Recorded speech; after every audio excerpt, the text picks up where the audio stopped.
Hi there, and welcome to my little corner of the internet.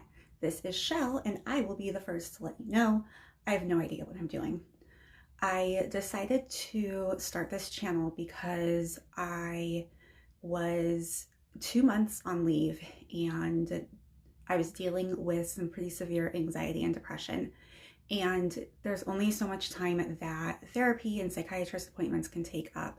So I found myself going to YouTube, just trying to find anything that could help dig me out of the hole that I had fallen into. And while I found a lot of videos here and there, I found some great channels to follow, I didn't really find what it was that I was looking for. And I also realized that there is still a lot of stigma out there around mental illness. Depression and anxiety are not the only things that I deal with. They just happen to be the things that made it impossible for me to do my job at the time. And so I decided to see if I can do my part to spread awareness a little bit more and help erase the stigma. I do it within my own personal life, among friends and family, on my Facebook page, but thought I'd see if I can reach a broader audience with it. Now, I had a lot of different ideas for how I was going to start this, what my first video was going to cover, looking at different ideas.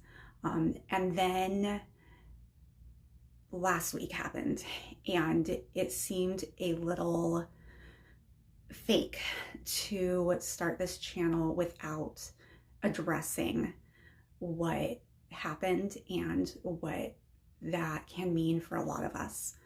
Now, I'll be the first to say I am not a professional in any way. I don't have any kind of degree in psychology. I have a undergraduate in political science, and I've done a lot of personal research on psychology and mental health, as well as living with mental illness for the majority of my life. So I do just want to make sure that you know that any information I have is based on my own experience and my own research. That being said, I do also want to put a content warning here. I am going to be talking about what occurred last week in the United States Capitol, and I will be touching a little bit on things that have been affecting us in 2020. So if those things are triggering for you, then I would suggest that you go ahead and skip this video. And I apologize if you see me getting distracted. I am starting to see my breath. I'm actually in my back shed, which does not have any insulation, nor does it have a ceiling. So I'm not actually in a construction area. This is, in fact, my little shed back here. I did have the heater on, but you could hear it in the background, and I have a very soft voice. So any kind of background noise like that would have drowned me out. So don't worry, I'm not suffering from hypothermia, but I am going to make this quick so that I don't get too cold. So pertaining to last week, what we saw was definitely something that I don't think any of us ever expected to see in our lifetimes. I will say that on my part, I was not surprised by the actions. I was surprised that they were allowed to get as far as they did.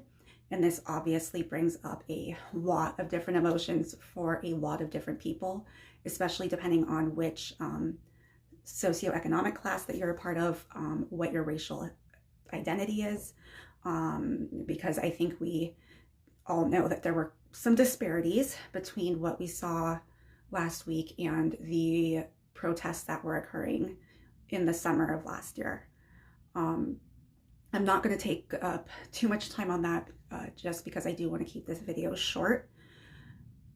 I do just want to say that based on what happened, and the things that are continuing to happen, the facts that we are learning, the concerns that we have for possible future activity, that coming out of the worst year of our lives with some kind of hope, only for that hope to be smashed.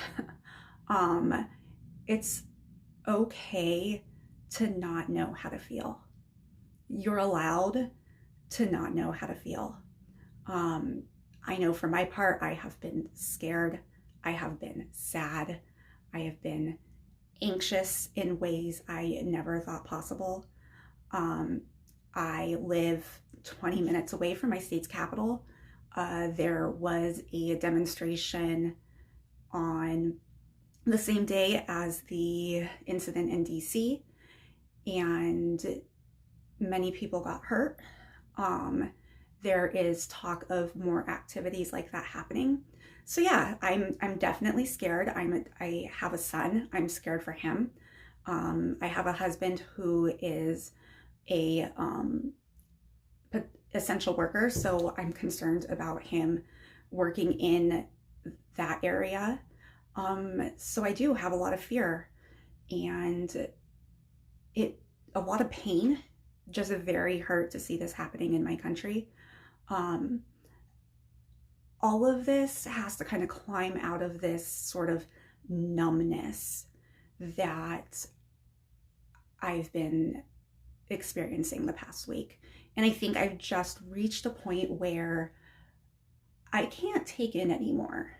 Like, 2020 really sucked. Obviously, it sucked on a global level, a national level, on a personal level. And I'm just tired. I'm emotionally tired. I'm mentally tired.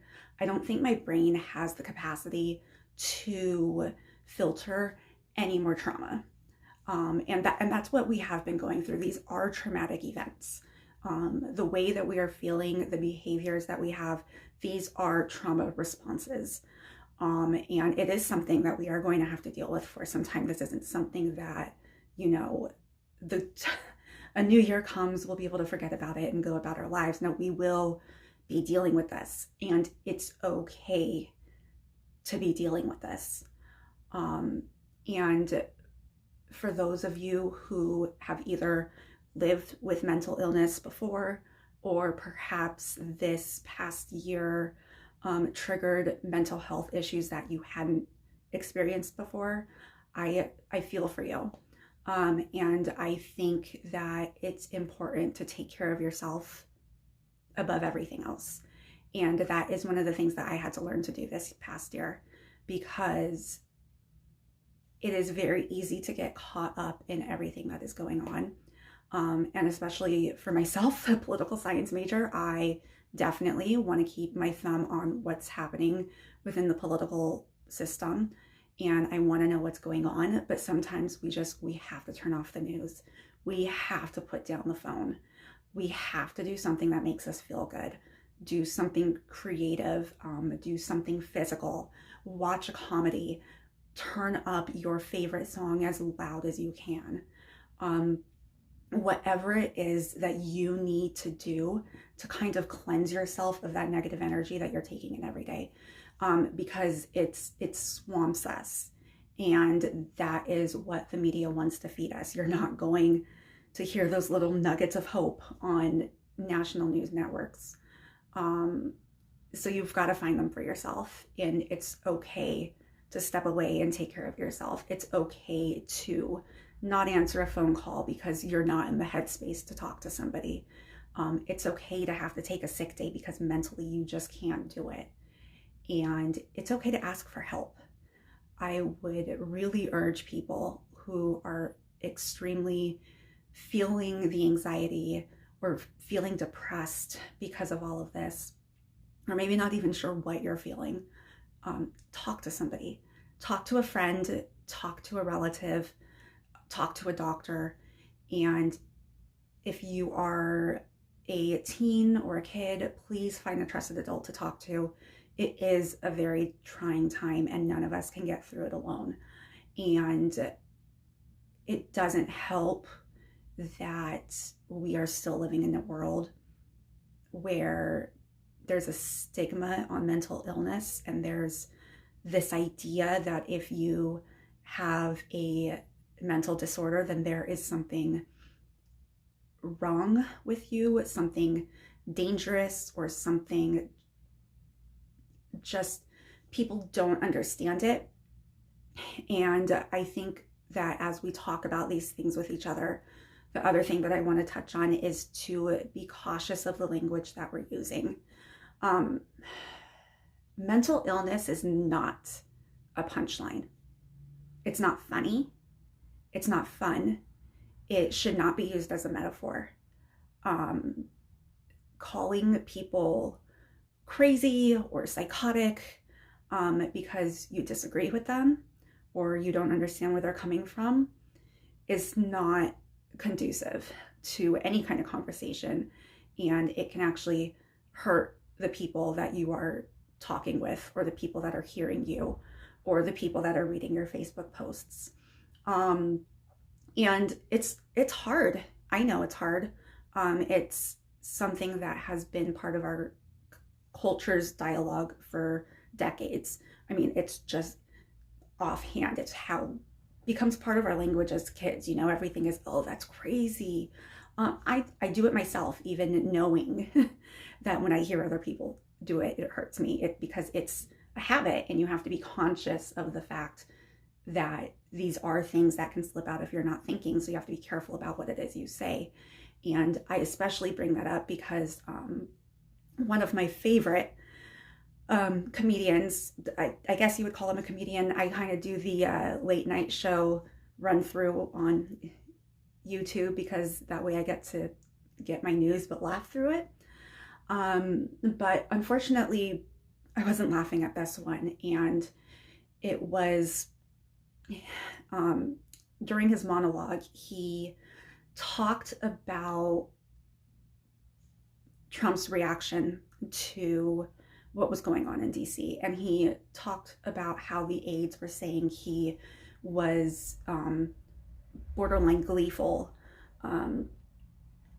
about what was happening. I don't know if the word was gleeful. It was something like that. Euphoric. I think it was borderline euphoric. And the punchline that Jimmy said was that I don't know about euphoric, definitely borderline. Now, one of the things that I do deal with is borderline personality disorder. And as somebody who has suffered with this illness and has had to deal with how this illness affects my everyday life, it's not funny. It's actually very painful. And we need to be careful when we use that kind of language, because the people who are hearing you and seeing you, your friends and family members, you may not know what it is they're dealing with.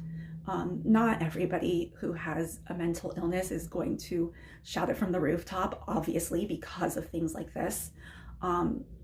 So I would say that as we try to navigate through this together and support one another, let's truly support one another and make sure that we are not causing further pain because we're not paying attention to the language that we're using.